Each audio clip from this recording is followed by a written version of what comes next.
Saya mohon muslimin dan muslimat membacakan suratul Fatihah.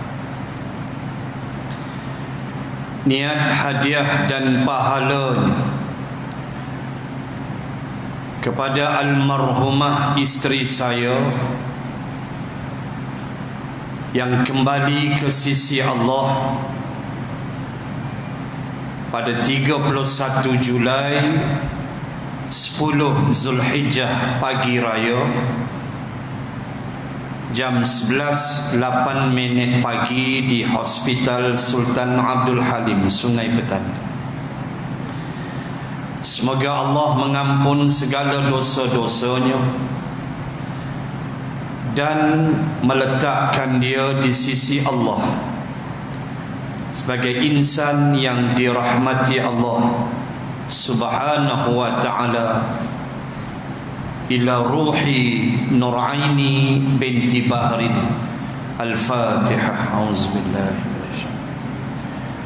Bismillahirrahmanirrahim. Alhamdulillahi Ar-Rahmanir Rahim. Maliki yaumiddin. Iyyaka اهدنا الصراط المستقيم صراط الذين غير المغضوب عليهم ولا الضالين. الحمد لله وكفى أشهد أن لا إله إلا الله وحده لا شريك له وأشهد أن سيدنا محمدا عبده ورسوله. اللهم صل وسلم على رسول الله سيدنا محمد وعلى آله وصحبه أجمعين. سبحانك لا علم لنا إلا ما علمتنا إنك أنت العليم الحكيم. بسم الله ما شاء الله لا حول ولا قوة إلا بالله العلي العظيم. Wa ba'd. Muslimin dan muslimat rahimakumullah, kita sambung pada malam ini masih lagi membahaskan kisah Nabi Adam alaihi salam. Dan seperti mana yang telah saya hurai pada kuliah bulan yang telah lalu, bagaimana Adam dan Hawa alaihimassalam telah termakan pujuk rayu iblis syaitan yang akhirnya mengeluarkan kedua ibu dan ayah kita daripada syurga. Yang telah saya sebut di awal saya membaca kisah Nabi Adam, bahawa semuanya mempunyai hikmah yang telah diatur oleh Allah Subhanahu wa ta'ala untuk mengembangbiakkan zuriat keturunan manusia. telah saya baca beberapa ayat bulan lepas. Saya baca satu ayat dari surah Taha, bagaimana iblis telah mewaswaskan Adam sehingga menyatakan bahawa kalau Adam dan Hawa memakan buah terlarang ini, maka sudah semestinya mulkin la yabla syajaratil khuld, Nabi Adam dan Hawa akan kekal muda-muda, tidak tua-tua. Dan mulkin la yabla, memiliki kuasa pemerintahan yang tidak putus-putus, tak berhenti. Dan saya dah hurai, inilah dua perangai manusia. Pertama, walau dah tua tetap duk rasa muda lagi. Tu iblis hasut dekat tu Adam kita. Mulkin la yabla syajaratil khuld. Khuld makna kekal, makna muda lah. Wah, dalam syurga tu memang muda dah pun. Tapi kata Hamka, Nabi Adam tidak punya pengalaman hidup duduk dalam syurga. Itu kata Hamka. Maka terasa nak jadi muda ni perangai kita. Wah, 95 dah, muda apanya lagi, tua dah. Kan, tu perangai manusia.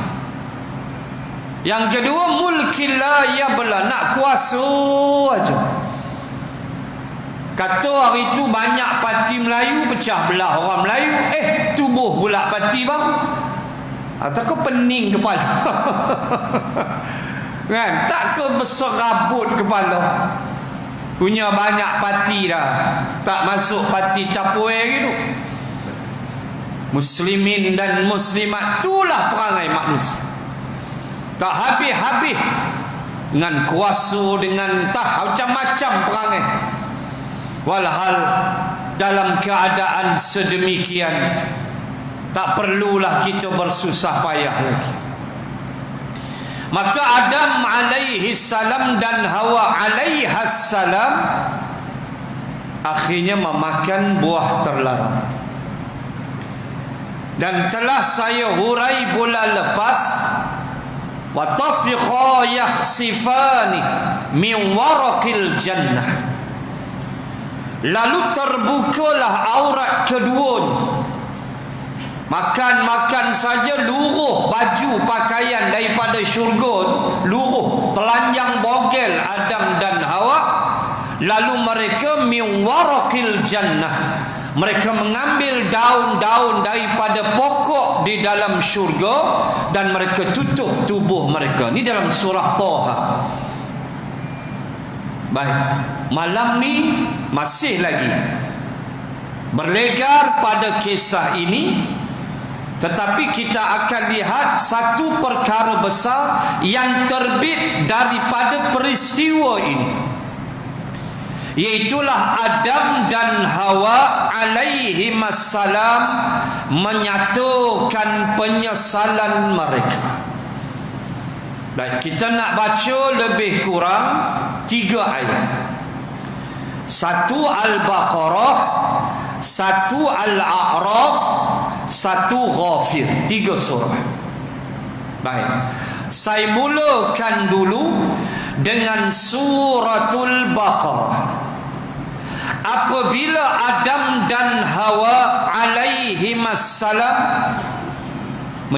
merasa menyesal, langgar perintah Allah, wala taqraba hadhihi syajarah fatakuna minadh zalimin. Tu ayat selalu kita baca.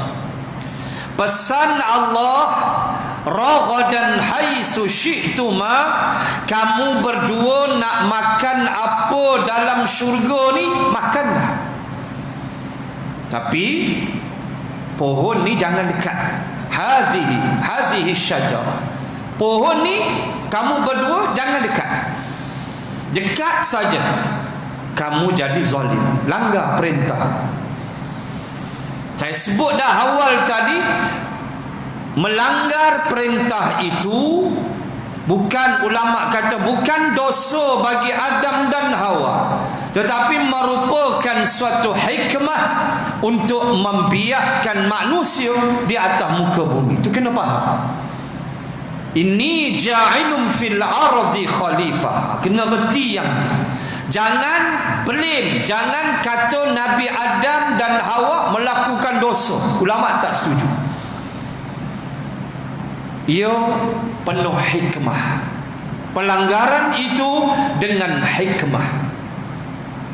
Baik.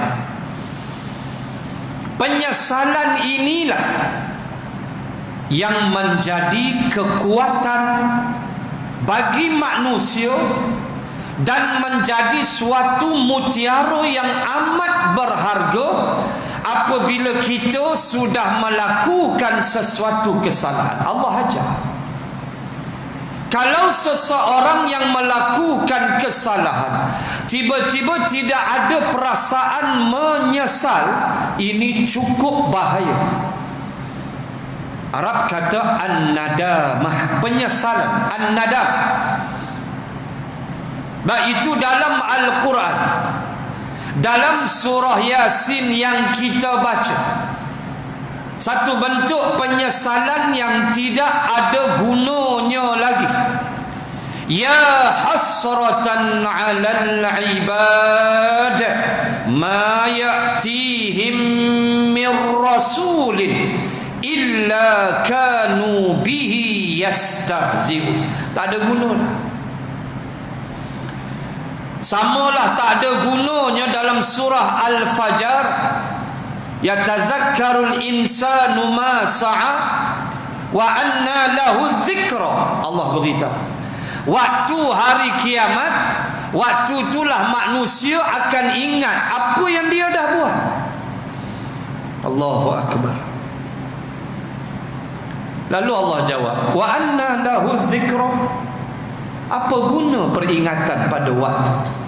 Apa guna yang kamu nak menyesal dah? Ketika kamu sudah berada di bumi mahsyar, apa yang kamu nak kesalkan lagi, kata Allah, melainkan kamu hanya menanti hukuman daripada Allah.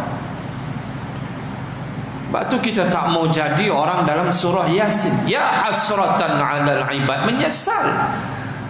Kenapa mereka menyesal? Allah beritahu, kerana mereka memperolok-olokkan Rasul. Ma ya'tihim mir rasulin illa kanu bihi yastahzi'un. Tak adalah Rasul yang kami kirim melainkan mereka memperolok-olokkannya, menyesal. Tuan-tuan muslimin dan muslimat, sifat menyesal adalah sifat yang amat berguna bila masih bernyawa. Itu kena faham. Ia suatu tuntutan. Bila kita bernyawa, tak ada siapa dalam masjid ni yang tak pernah buat salah silap. Kita semua dalam rumah Allah ni berdosa. Kecil atau besar saja dosa masing-masing. Alhamdulillah, saya yakin kita tak buat dosa-dosa besar. Tetapi dosa-dosa kecil saya yakin kita buat. Terpalit jua dosa-dosa kecil kita. Maka sudah tentulah kita mesti faham bahawa melakukan dosa-dosa yang kecil itu, walaupun di sana ada jalan-jalan keguguran dia, seperti baca Quran, gugur dosa kecil. Seperti datang kuliah malam ni, perjalanan kita tadi daripada rumah Dikira oleh Allah satu tapak satu darjat, satu tapak hapus satu dosa, dia angkat satu darjat. Kata Ibnu Abbas, dah naik kereta tapak apa, jangan loya buruk tayar kereta tu, Allah kira lah. Seokok kuat yang payah loya buruk. Tayar motor geret angkira lah. Maha suci Allah, dia maha mengetahui. Ni kan nak tinggal motor ni jalan kaki hujan lebat lagu ni kuyuk. Kena reti lah. Tuan-tuan muslimin muslimat, boleh hapus dosa-dosa kecil dengan sedekah. Ada tabung bubuh tu hapus dosa kecil. Ambil wuduk gugur dosa kecil. Walau sebanyak zubadal bahr, Allah akan ampun, kata Nabi, walaupun sebanyak zubadil bahr, buih di lautan. Punya banyak dosa kecil kita hapus. Namun tak boleh kita take for granted. Sebab dosa-dosa kecil kalau dia berkumpul banyak, kata Nabi, dia akan jadi dosa-dosa besar. Seumpama, kata Nabi, ranting, kalau satu ranting api dia kecil, tapi kalau ranting kayu, kata Nabi, kamu kumpul banyak-banyak, kamu cetus tuang minyak, api dia besar. Begitulah tamsil dosa kecil yang berhimpun atas tubuh kita. Sebab itu jangan take for granted. Oh Allah ampun, melalui Quran, sedekah, mai kuliah apa semua, wuduk, jangan take for granted. Maksud saya, jangan mudah-mudah nak buat dosa. Bukan tak percaya hadis tu, jangan silap faham. Maksud saya, ambil secara mudah. Tu tak boleh. Sebab disebut memandang enteng sesuatu dosa adalah dosa besar. Tu kena jaga oleh Allah. Baik. So kita mesti ada an-nadam, penyesalan. Ini sifat baik. Maka Allah Subhanahu wa ta'ala menyebut, saya baca dulu ayat 37 Al-Baqarah. Fatalaqa Adamu min Rabbihi kalimatin fataba alaihi innahu huwat tawwabur rahim. Sadaqallahul azim. Fatalaqa Adam min Rabbihi. Fatalaqa Adam, maknanya Adam telah menerima, termasuklah Hawa. Adam alaihi salam dan Hawa alaihi salam, ibu kita, telah menerima mir rabbihi, daripada Tuhannya, kalimatin, beberapa kalimat. Fataba alaihi, lalu keduanya fataba, ada ta alif, makna dua, musanna. Fataba alaih, makanya kedua-duanya bertaubat kepada Allah Subhanahu wa ta'ala. Kalimat dia sekejap lagi kita tengok suratul A'raf. Saya nak fokus apa dulu? Hujung ayat 37 atau Al-Baqarah itu, Allah kata innahu huwa at-tawwab ar-rahim. Allah sebut dua asma dia, dua nama dia, Asmaul Husna, yang merupakan sebahagian sifat mulia Allah. Kenapa Allah suruh kita bertaubat? Sebab kata Allah, pertama dengan taubat itu kamu boleh hapuskan dosa-dosa besar kamu. Taubat ni selalu kait dosa besar lah. Yang kedua, kenapa aku suruh bertaubat? Sebab aku ni At-Tawwab. Antara Asmaul Husna ialah Allah ni At-Tawwab, Maha penerima taubat. Tak perlulah saya nak baca yang dah bunuh 100 orang Bani Israel. Tak payahlah tuan-tuan hafal semua tu. Tak perlu cerita tu, tuan-tuan tahu. Nak sebut inna rabbaka wasi'ul maghfirah, ayat 32 An-Najmi. Di tengah-tengah ayat 32 An-Najmi, Allah kata apa? Inna rabbaka, sesungguhnya Tuhan engkau itu, yakni Allah, wasi'ul maghfirah. Wasi' apa? Maha luas. Apa yang maha luasnya? Maghfirah, keampunan dia. Allahu Akbar. Allah ni suka ampun kita. Dan keampunan dia wasi', terlalu luas. Bukan dhiq, bukan sempit, luas. Subhanallah. Dan At-Tawwab itu salah satu daripada tanda maha luasnya keampunan maghfirah daripada Allah, iaitu di antara nama Allah, Allah Maha Penerima Taubat. Soal tuan-tuan muslimat perform ke tidak solat sunat taubat, itu nombor 2. Persoalannya confessment kita, takrir, ikrar kita. Ikrar kita dengan lafaz kita, ya Allah, aku bertaubat kepadamu ya Allah di atas segala dosa-dosa besar yang pernah aku buat dulu ya Allah. Ketika aku jahil, ketika aku tak berilmu, aku minta ampun, terima taubatku. Sebut dosa kita tu, sebut. Dulu aku pernah minum arak ya Allah, contoh. Dulu aku pernah berjudi. Sebut, jangan malu, sebut dengan Allah. Apa nak malunya? Waktu buat dosa dulu tak malu dengan Allah. Oh, nak minta ampun malu-malu. Apa kebendanya? Sebut depan Allah. Sebut salah kita tu, walau Allah Maha mengetahui. Hantar abang aku tahu. Bak aku Tuhan. Sebut.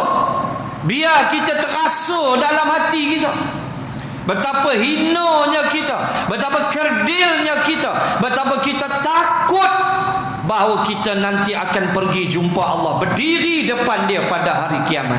Nah, orang yang bertaubat, Nabi sebut dia macam orang tak ada dosa, bersih.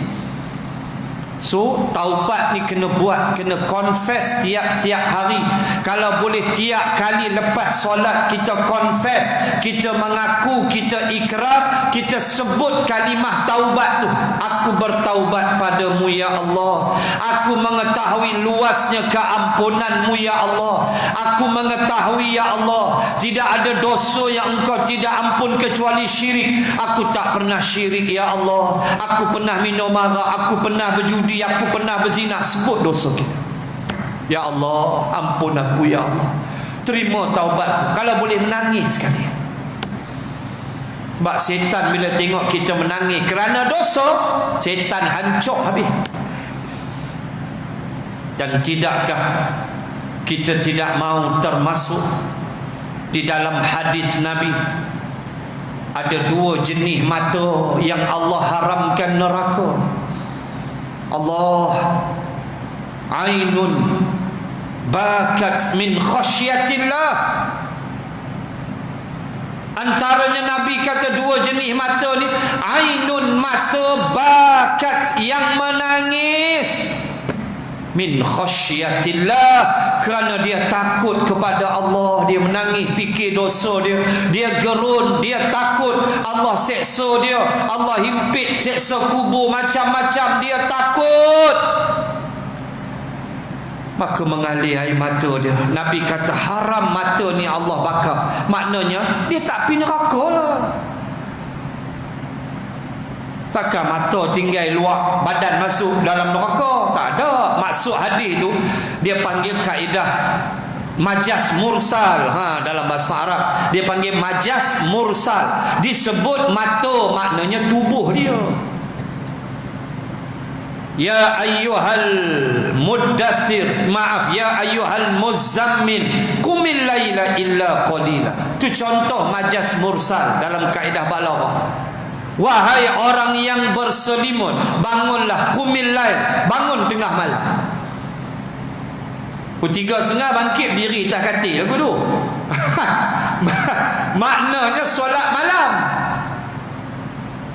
Allah sebut berdiri, qiyam. Berdiri itu sebahagian daripada solat, rukun solat qiyam, berdiri betul. Maka Allah kata qumil laila illa qalila nisfahu aw inqus minhu ataupun auzidhu alaihi warattilil qur'ana tartila. Allah ajar. Itu majaz mursal dalam ilmu balaghah. Sama lah bila Nabi kata ainun mata, maknanya tubuh dia tidak dimamah api neraka kerana mata ini menangis bakat min khasyatillah, kerana dia takut kepada Allah. Kena menangis tuan, muhasabah diri. Sehari berapa kali kita menangis fikir dosa? Cuma muhasabah. Saya tanya diri saya dulu, tuan-tuan muslimat, sehari agak-agak banyak mana kita menangis fikir dosa kita? Muhasabah. Kok boleh kita berhijrah sempena malam, hijrah malam, kita ubah perangai kita. Saya tak membahas lah hijrah, Ustaz Marzuki akan ceramah besok. Cuma saya nak sebut, kalaulah kita menangis boleh pada benda lain, sedih, soal anak, soal kematian dan sebagainya, kenapa kita tak boleh menangis walaupun itu dibenarkan syarak? Redha satu bab, sabar satu bab, tapi menangis ini Islam tak larang, Islam tak pernah larang. Cuma jangan kita terlampau-lampau, itu saja. Rasulullah menangis bila Khadijah wafat, Rasulullah menangis bila anaknya Ibrahim wafat. Ini sifat manusia normal. Tapi redha, sabar, menerima ketentuan Allah wajib. Menangis itu sifat, tak boleh halang. Orang nak menangis biar pergi, jangan duk halang. Tapi kita mesti memahami apa yang Allah sebut ayat 30 surah Az-Zumar, innaka mayyitun wa innahum mayyitun. Pegang hak tu sudah. Innaka, sesungguhnya engkau, mayyitun, akan mati. Muhammad, mu akan mati. Lalu Allah kata apa? Wa innahum mayyitun, mereka pun akan mati. Mati. Dan hiburkan hati anda. Apa dia? Saya selalu hibur macam ni. Nak masuk syurga kena mati dulu. Tu kan? Kita hibur hati kita macam tu. Walaupun kita terpaksa terima hakikat, tak isteri dulu, suami dulu, biasa. Kadang-kadang dua-dua sekali aksiden kan, mati laki bini. Allah, tinggal anak yatim piatu, macam-macam ujian Allah. Tetapi kita hiburkan hati bahawa aku nak pergi syurga, aku nak masuk syurga, aku kena mati dulu. Mati. Terimalah. Tak cepat lewat tu aja. Tu dia duduk. Apa yang penting? Mata. Muhasabah. Banyak mana kita menangis kerana fikirkan dosa-dosa kita yang kita cukup takut, kerana dosa-dosa ni kalau Allah tak ampun, dia akan jadi pengait ketika kita cross titian sirat. Waktu kita cross sirat nanti, dosa kita jadi pengait, dia akan tarik kaki kita bawah neraka. Allah, takut tuan-tuan. Sebab tu minimalkan dosa kecil kita. Nak hapus dosa kecil, saya ingat mustahil lah. Dosa besar memang kita tak buat. Dosa kecil kadang terpalit juga. Amoy melintas, nengok juga. Dia pun kata tak tengok, rugi. Mata jantan lah, hampa lah, bukan aku. Aku pun kadang serupa je pun. Kan? Mata jantan aku tu lah. Nak sebut apa? Terpalit kita. Terpalit. Minimalkan dia, minta ampun kepada Allah. Maka Nabi Adam alaihi salam, Allah nak ajar apa? Pengajaran nombor 2. Dalam bab taubat pun ada disiplin dia, iaitu bi kalimatin. Allah ajar Adam dengan kalimat. Dan sudah tentulah kalimat itu tuan-tuan mafhum dalam suratul A'raf ayat 23.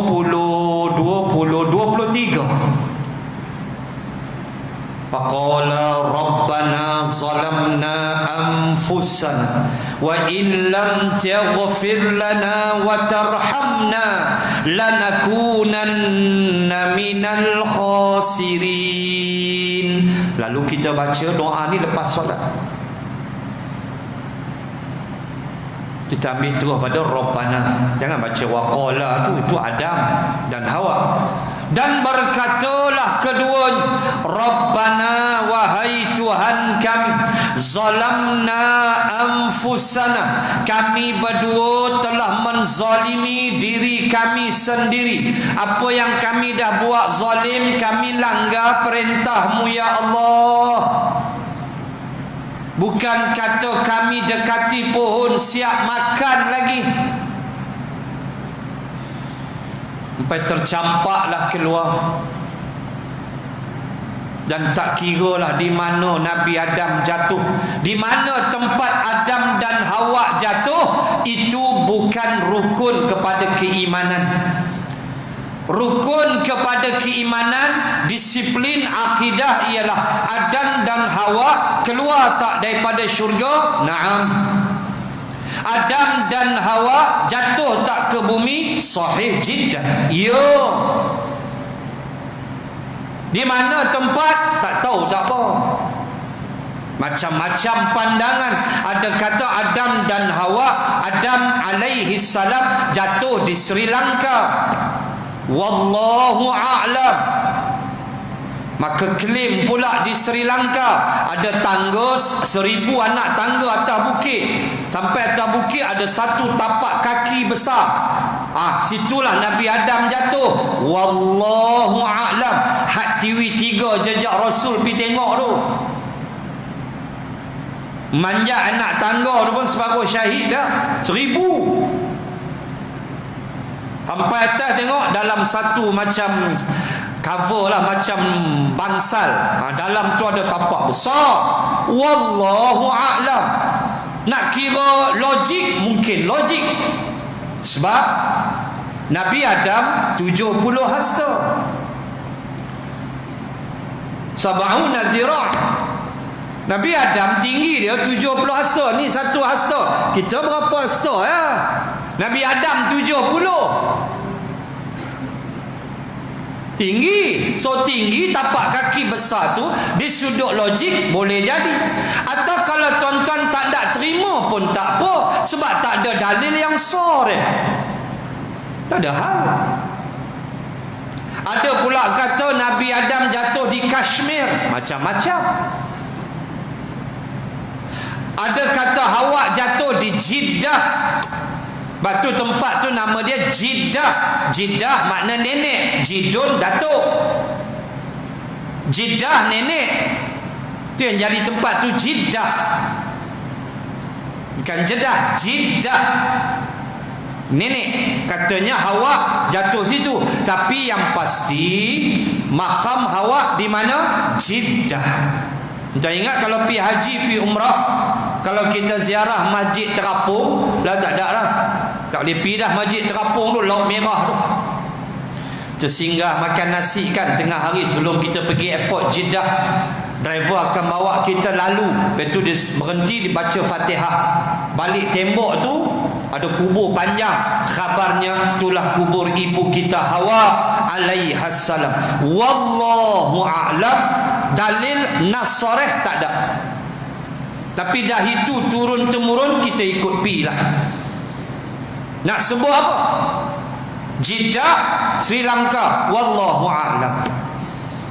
Pertemuan di Jabal Rahmah. Katanya begitu. Setelah menangis berpuluh-puluh tahun, akhirnya bertemu. Itulah yang katanya Jabal Rahmah. Wallahu a'lam. Yang bila pergi haji, pergi umrah, jiran-jiran pesan suruh panjat Jabal Rahmah. Panjat Jabal Rahmah, kata hang panggil nama kuno aku sampai nanti. Daftar haji pun tak kita kucing hang nak sampai. Lalu lagu tu Hang daftar dulu 1,500, 1,800 itu hang daftar, 1,700 tak silap. Hang daftar dulu. Daftar pi tabung haji Sungai Tani manakah? Cik, saya nak daftar haji. Bayar 1,700. Nanti dia bagi nombor 2087555431. Dia kata ni kita pi tahun depan kan cik? Tak, 2085. Pengsan depan kaunter. 2085? Ya, kata kaunter tu. Sehingga Covid habis, dia kata. Mampus. Itu nombor dia bagilah.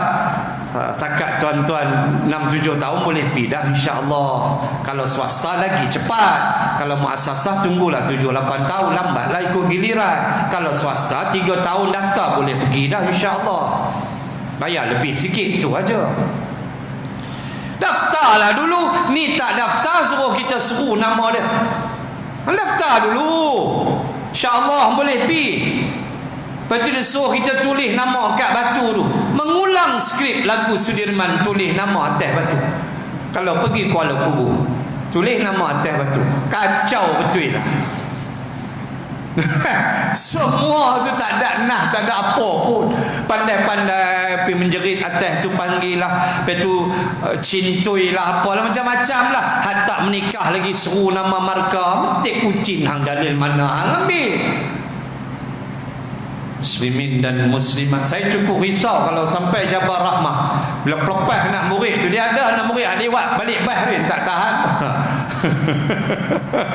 Kan kita tunggu peluh kan, lama dia biasalah dia doa macam-macam kan, dia doa jodoh lah, lama dapat jodoh, alhamdulillah. Mana nak sebut apa dia, benda-benda ni ada cerita dia, tapi riwayat sahih wallahu a'lam. Yang penting apa? Adam dan Hawa turun tak? Turun. Itu iman. Belah mana jatuh tak tahu, tak apa.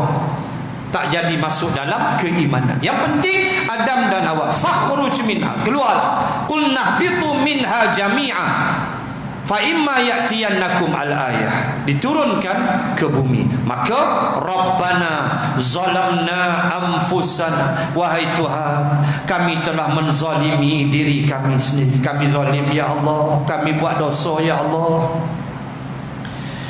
Wa illam taghfir lana wa tarhamna lanakunanna minal khasirin. Tuan-tuan muslimat, tengok ayat 23 Al-A'raf ni, bagaimana Allah ajar sifat orang yang rugi. Boleh jadi kita menghuraikan kerugian dalam berbagai dimensi.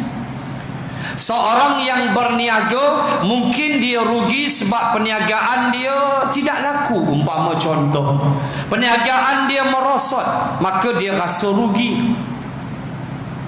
Boleh jadi. Tapi dalam ayat tu Allah ajar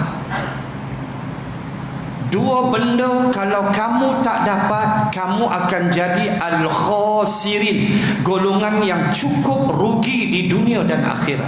Dua ni kalau kamu tak dapat, kamu akan rugi serugi-ruginya. Pertama, taghfir lana, taghfir, keampunan Allah. Tak dapat keampunan Allah, kita rugi tuan-tuan. Siapa nak ampun kita? Allah. Manusia okey, ibu ayah boleh ampunkan kita, suami boleh ampunkan isteri dia. 2 minggu sebelum isteri saya meninggal, dia minta ampun kepada saya ampun lama dah. Bahkan sebelum dia sakit pun dia minta ampun banyak kali. Macam dia dah tahu dia nak pergi. Sebelum dia sakit 28 Jun dia admitted hospital Sungai Petani, meninggal 31 Julai. So sebulan 3 hari. Sebelum admitted tu pun dia minta ampun puluh kali dah. Macam dia tahu aja, saya ampun lama dah. Betul saya boleh ampun, tapi hakikat siapa yang ampun? Allah, bukan saya. Mak ayah boleh ampun kita, ayah, ibu ayah ampun, betul, tapi hakikat yang ampun Allah. Allahu Akbar. Kita tak dapat keampunan Allah. Allah kata kamu khasirin, kamu rugi. Sebab apa? Kenapa rugi? Sebab dosa bertimbun, Allah tak ampun. Allah tak sudi nak ampun kita. Kita cukup takut dengan ayat la yukallimuhumullahu yaumal qiyamati wala yuzakkihim walahum azabun alim. Takut dalam Al-Baqarah. Ada golongan manusia, kata Allah, la yukallimuhumullah, Allah tak sudi bercakap dengan mereka pada hari kiamat. Wala yuzakkihim, Allah tidak sudi membersihkan mereka dari dosa mereka. Walahum azabun alim, dan untuk mereka azab yang pedih. Tu ada ayat tu, ayat 174. 174 Al-Baqarah. Allah sebut di hujung ayat 174 Al-Baqarah, ialah adanya manusia yang Allah tak sudi bercakap dengan mereka pada hari kiamat. Allah tak sudi untuk membersihkan mereka dari dosa kesalahan mereka, untuk mereka azab. Dalam ayat tu keseluruhan, ayat tu cerita tentang orang yang menyembunyikan kebenaran dan orang yang menjual agama Allah dengan harga yang murah. Itu maksud penuh ayat. Tetapi bila buka hadis, di sana ada hadis golongan-golongan yang Allah tak bercakap dengan mereka pada hari kiamat. Di antaranya, kata Nabi, ialah orang tua yang berzina. Orang tua berzina, umur 80, danuk ni seminggu 3 kali. Layan pelacur ni seminggu 3 kali, umur 80 dah. Siap. Tak tobat siap. Itu antara Nabi sebut, antara lagi pemimpin yang zalim. Itu juga masuk dalam riwayat.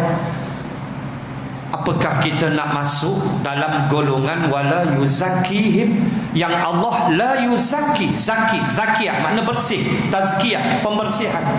Allah tak bersihkan mereka dari dosa mereka. Sedangkan kita pada waktu tu nak harap siapa? Anak, bini, suami hilang, mak ayah tak ke mana? Kita harap siapa waktu tu? Allah. Kita harap syafaat Rasulullah. Rasulullah pun nak bagi syafaat biiznillah, dengan izin Allah. Nabi tak pandai-pandai boleh bagi, Allah izin baru Nabi bagi. Ketika kita mengharapkan Allah, ketika kita bangun telanjang bogel, ketika mana kita keseorangan keluar dari kubur, dihalau ke bumi mahsyar, ketika mengharapkan rahmat belas kasih Allah, tiba-tiba Allah buat tak peduli. Tuan-tuan nak kata apa ni? Mana Nabi dah? Nak harap siapa dah? Yauma yafirru mar'u min akhihi wa ummihi wa abihi wa sahibatihi wa banihi likulli imri'in minhum yawma idzin sya'nun yughnihi. Ayah lari, ibu lari, bini tak ke mana, laki hilang. Kenapa? Sya'nui yughni, kerana hari itu masing-masing sya'nui yughni begitu sibuk memikirkan urusan mereka, syurga atau neraka, sampai tak ingat anak, tak ingat bini, sampai aku tak kena hang tak kena ibu. Bila mahsyar, ketika itu kita hendak Allah tolong kita, tiba-tiba Allah sebut la yukallimuhumullah, aku tak sudi nak cakap dengan mereka, wala yuzakkihim, aku tak sudi nak bersihkan mereka dari dosa. Walahum azabun alim. Bahkan Allah tutup ayat 174 Al-Baqarah, kata Allah untuk mereka azab yang pedih. So balik 23 Al-A'raf, fa illam taghfir lana, sekiranya Allah tak ampun kita, habis. Kitalah insan paling rugi. Sebab itu dalam kita berdoa, bila kita sebut Allahumma ghafir lana dhunubana, kita mesti yakin, sangka baik kepada Allah, Allah ampun dosa kita. Sebab bila berdoa, kena sangkaan baik, kena sangka baik dengan Allah, Allah akan perkenankan. Itu dia duduk. Yang kedua, ayat tadi 23 Al-A'raf, wa tarhamna. Apabila hidup tak ada rahmat dari Allah, rugi. Cerita watak yang tuan-tuan baca dalam Quran, yakni orang-orang yang jahat itu, semuanya hidupnya jauh dari rahmat. Tuan namakan Fir'aun, tuan namakan Namrud, walaupun tak ada kalimah Namrud dalam Quran, tapi ayatnya ada. Tuan sebut Qarun, ada dalam Al-Qasas, inna Qaru kana min qaumi Musa fabagha alaih, ada nama Qarun dicatat dalam Quran. Tuan sebutlah Thamud, tuan sebutlah Ad, semua ini manusia-manusia yang ba'id min rahmatillah, yang amat jauh dari rahmat Allah. Walaupun mereka hidup serupa kita, walaupun mereka menempuh ketamadunan yang dahsyat di dalam kehidupan mereka, pembangunan yang mereka lalui, tetapi mereka menentang Nabi dan Rasul, maka hidup mereka jauh dari rahmat. Sebab itu apa yang Ashabul Kahfi minta, Rabbana atina min ladunka rahmah wa hayyi lana min amrina rasyada. Benda pertama yang Ashabul Kahfi minta ialah rahmat. Dan itu hidup mesti dengan rahmat Allah. Kita jumpa sesama kita, Assalamualaikum warahmatullah, tu paling tak ada, paling ringkas itulah. Jangan Assalamualaikumnya, warahmatullah tu sebut sama. Boleh je Assalamualaikum, boleh je, tak ada masalah, cukup dah tu. Tapi kalau boleh tambah sikit warahmatullah, tambah lagi wabarakatuh, lagi kena. Sebab rahmat tu penting. Hidup dalam keadaan harta tak seberapa, tetapi bila rahmat Allah turun, itulah kehidupan para sahabat. Para sahabat ada yang semayang belakang-belakang, malu. Kenapa? Jubah koyak. Sahabat kalau duduk depan malu, member tengok, jubah koyak. Ada ulama-ulama, ada dua orang saya lupa nama dia, ulama besar dalam mazhab Syafi'i, anak murid Imam Syafi'i, dua beradik, miskin, pergi menuntut ilmu. Abang pergi dulu, pergi majlis ilmu, abang pergi dulu, pakai satu pakaian. Adik tak ada pakaian, tinggal rumah, adik akan telanjang dalam rumah. Adik ambil kotak, tutup tubuh dalam rumah. Macam tuan tengok Mr. Bean punya cerita tu, dia tutup dengan kotak kan, waktu dia nak switch on television. Mr. Bean punya cerita kan dia tutup dengan kotak. Macam itulah dua beradik punya cari ilmu. Habis abang mengaji, abang tu balik, adik ni pergi, abang pula telanjang, baju tu buka bagi ke adik, abang pula ambil kotak tutup badan sampai habis, tunggu adik balik. Punya miskin. Akhirnya dua-duanya ulama besar mazhab Syafi'i. Kenapa? Rahmat Allah jatuh sebab mereka menuntut ilmu, walau hidup mereka susah, walau mereka miskin. Kita tak ada sampai tahap tu, kena hujan tadi pakai takbir dah, hujung berhenti awal. Tuan-tuan, hidup ni dengan tadahan rahmat kasih sayang Allah, itulah hidup kita. Nak tahu kita dapat rahmat senang, hidup kita tenang, jiwa kita tenang. Sungguh kita jadi insan yang cukup tenang, kita ada sifat qanaah, kita berpuas hati dengan Allah. Kadang-kadang kita minta Allah tak bagi, kita kata apa? Hak Allah lah, Allah nak bagi tak bagi tu hak dia, aku minta aja. Tu tanda rahmat dah tu. Bukan pi salahkan Allah. Ada orang yang tak ada kerja salahkan Allah, ada. Aku semayang teruk dah, jual char kway teow tak laku-laku, dahi hitam aku sujud. Salahkan Allah. Yang dia tak semayang char kway teow laku elok, aku sampai sujud tepi kuali sampai terbakar telinga. Tiba-tiba char kway teow tak laku, apa ni? Tu orang tak ada rahmat hidup. Orang ada rahmat dia tahu antara nama Allah Ar-Razzaq, yang bagi rezeki ni Allah. Innallaha huwar razzaq, dalam surah Az-Zariyat, sesungguhnya Allah itu Ar-Razzaq, dia nak bagi tak bagi hak dia. Tenang kita. Tahu nak baca Quran bila, nak berzikir bila, tenang jiwa. Itu orang hidup dalam rahmat. Orang yang tak ada rahmat hidup dia sempit.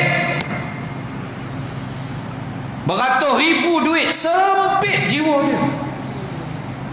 Allah, musuh ramai, orang tak suka. Kita relax, malam nak tidur balik rokok steady ya. Tenang, sedap-sedap bomba sampai pun terbakar dah kelambu. Allahu Akbar. Muslimin dan muslimat, dua ni kalau tak ada, lanakunanna minal khasirin, kami jadi orang rugi ya Allah. Allah nak ajar ayat 23 Al-A'raf, kalau aku tak ampun kamu dan kalau aku tak turunkan rahmat aku, kamu jadi orang rugi. Apakah kita nak jadi orang rugi? Tak mau ya Allah.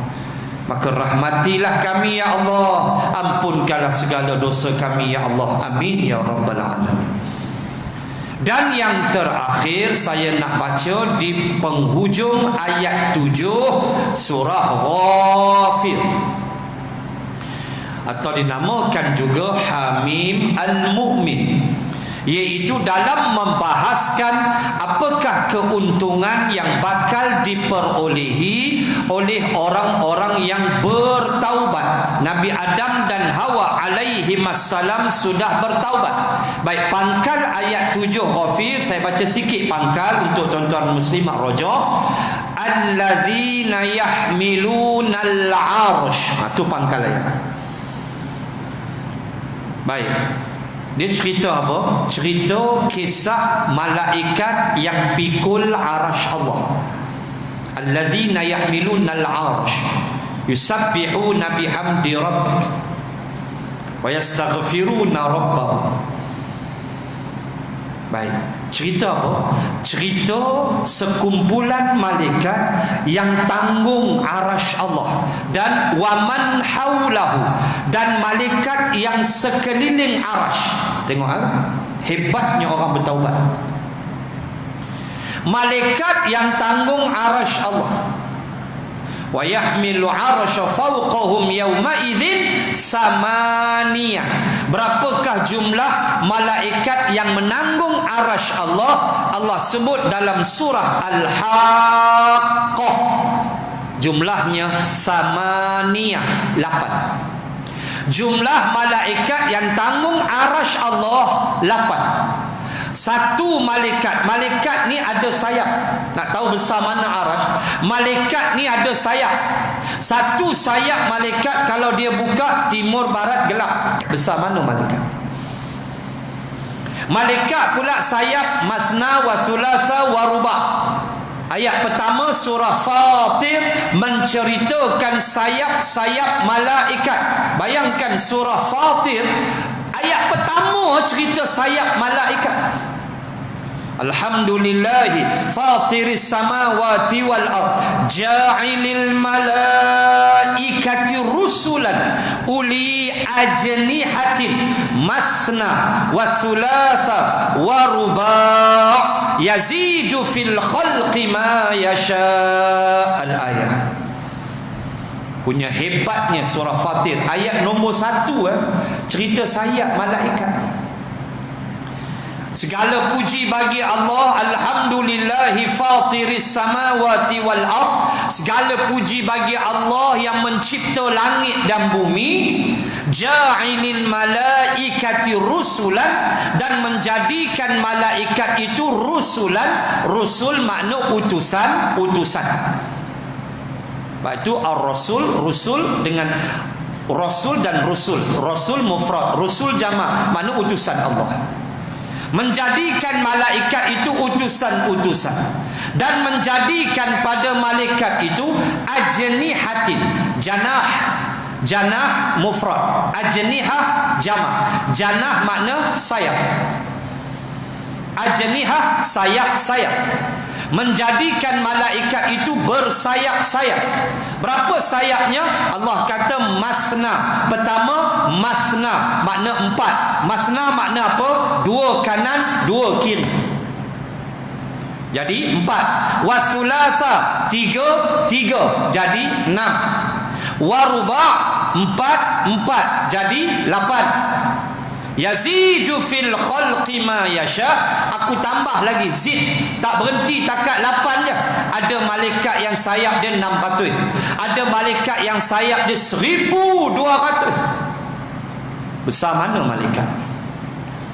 Allahu Rabbi, Allahu Akbar. Besar mana malaikat? 8 malaikat, tak terbayang besar dia. Besar mana arash? Tak terfikir. Baik, cerita dia ayat tu. Malaikat yang tanggung arah berapa? Samaniyah, 8. Waman haulahu, dan malaikat yang sekeliling arah tak tahu pula berapa. Depa buat apa? Berdoa. Dia doa apa? Ujung ayat 7 Ghafir. Rabbana wasi'ta kulla syai'in rahmatan wa ilma faghfir lilladzina tabu wattaba'u sabilaka wa qihim azabal jahim. 3 benda dia minta. Ya Allah, mudah-mudahan kita masuk dalam 3 golongan. Siapa minta ni? Malaikat yang tanggung arash dan malaikat yang sekeliling arash. Dia minta apa? Dia doa apa? Dia doa ni, dia doa apa? Faghfir, ya Allah, ampunkanlah. Tolong ampun ya Allah. Di bumi tu tolong ampun ya Allah. Siapa dia? Lilladzina tabu, mereka yang gemar bertaubat. Kita atas bumi duk bertaubat, teriak, malaikat tanggung arah duk doa kita. Allah, Allah, tak nak lagi ke? Sebab tu saya katakan, tiap kali lepas solat cakap dengan Allah, aku bertaubat ya Allah. Malaikat tolong doa di arash Allah. Faghfir lilladzina tabu, ya Allah, ampunkanlah dosa orang yang bertaubat tu. Satu bumi, satu dunia ni bertaubat, malaikat minta ampun. 2, ya Allah, ampunkanlah wattaba'u sabilaka, mereka yang ikut jalan engkau. Sabilaka, ka tu Allah, sabil mufrad, makna Allah hanya punya satu jalan aja, jalan yang Rasulullah aja. Hampa kuna, hampa mampui. Sebab tu disebut sabil dengan lafaz mufrad, bukan subul. Subul jamak, jalan-jalan. Disebut dengan sabilaka, wattaba'u sabilaka, mana-mana manusia yang ikut jalanmu, yang berjuang macam nabimu, yang ikut nabimu, kata apa? Ampun mereka ya Allah. Waqihim azabal jahim, tolong pelihara mereka dari azab neraka jahim. Malaikat kempen untuk kita di bumi. Siapa? 3 orang. Maaf, 3 benda dia minta. Taubat, orang ikut jalan Allah Rasul, nanti Allah pelihara daripada neraka.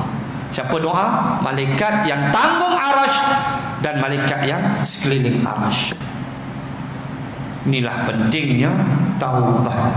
Dan taubat takkan bermula kecuali dengan an-nadam, penyesalan. Mesti menyesal, baru datang taubat. Muslimin dan muslimat sekalian, itulah sambungan kita pada malam ini untuk kita mengambil satu kesimpulan besar bahawa Nabi Adam dan Hawa alaihimassalam telah bertaubat kepada Allah. Dan lafaz taubatnya ayat 23 daripada surah Al-A'raf, dan itulah yang selalu kita baca, Rabbana zalamna, sampailah habis. Dan kita boleh cakap Melayu dalam doa kita bila-bila tahajud ke apa, cakaplah dengan Allah. Allah Maha mengetahui akan apa yang kita pohon. Semoga ada manfaat. Nanti bulan depan kita sambung lagi. Saya akan cek tengok ada lagi tak yang tertinggal. Kalau dah habis kisah Nabi Adam, mungkin saya sentuh sikit Qabil dan Habil. Mungkin saya akan sentuh sikit Qabil dan Habil sedikit saja, and then kita akan masuk Nabi Idris alaihi salam. Nabi yang kedua, Rasul yang kedua, Nabi Idris alaihi salam. Dan saya dimaklumkan oleh sahabat nak minta buat tahlil malam ni. Khabarnya lelaki perempuan lelaki. So kita tahlil lepas isyak, ada permintaan, permohonan, so kita tunaikan hajat keluarga dia. Lepas isyak kita tahlil, kita jamak semualah. Kita tahlil, kita jamak semua insya-Allah untuk arwah-arwah. Baik, sekadar itu dulu. Bismillahirrahmanirrahim. Alhamdulillahirabbil alamin. Assalatu wassalamu ala Rasulillah wa ala alihi wa sahbihi ajma'in. Allahumma zidna ilman warzuqna fahman. Allahumma rzuqna fahman nabiyyin wa hifzal mursalin. Allahumma ij'al jam'ana hadha jam'an marhuma wa tafarruqana min ba'dihi tafarruqan ma'suma. Wa sallallahu ala Rasulillah wa ala alihi wa sahbihi wa baraka wa sallam. Walhamdulillahi rabbil alamin. Subhanakallahumma wa bihamdik, nashhadu an la ilaha illa anta wa nastaghfiruka wa natubu ilaik. Wallahu a'lamu bis-shawab. Assalamu alaikum warahmatullahi